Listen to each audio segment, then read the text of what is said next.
Today, in the 24-hour news, Peña Nieto asked Mexicans not to get stuck in the Ayotzinapa case. Obama calls for regulating the use of drones after the incidents at the White House. Mexico is slow to approve the energy reform.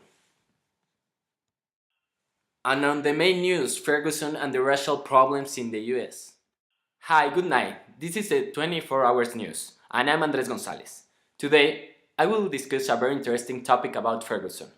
We'll have the expert on the subject, Julie, that will talk us a little more about this. Hi, Julie. How are you? Fine, thank you. How are you? Fine, thank you. I'm going to give you a little introduction to the subject.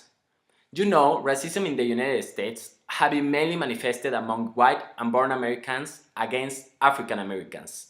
The racism in the United States started a long time ago, since the early 20th centuries, and we could see the severity of the discrimination and racism in places like New York, Detroit, Chicago, and even in LA. Yes, what was really going on was that the employment, the jobs, and the housing was differing among blacks and whites.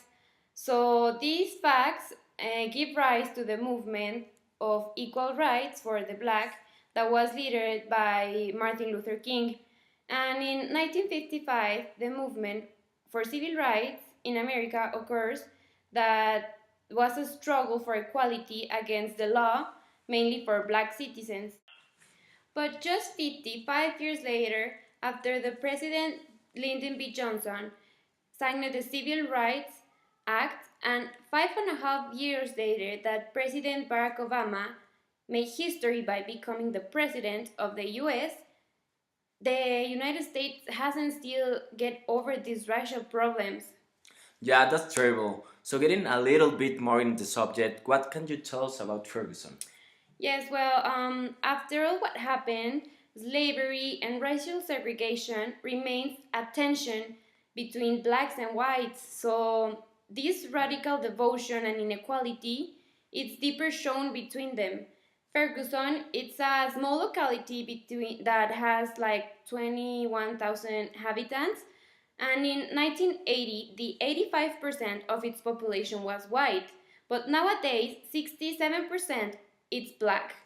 So poverty has doubled, where one of every four people there that lives there are below the line of poverty, but inequality remains between blacks and white, and it's not limited.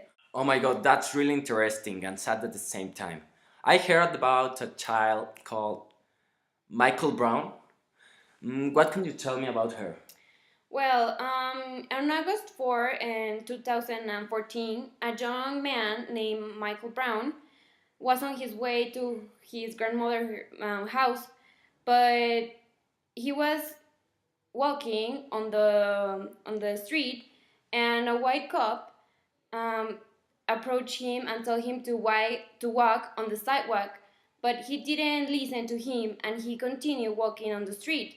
So some witnesses that were there watching say that this cop run into him and they have like a little fight, but then Mike just go away and the cop shoot him, and this was like a terrible thing for everyone. Yeah, so terrible and so sad story. Here we have some images, so you can have an idea what really happened that night.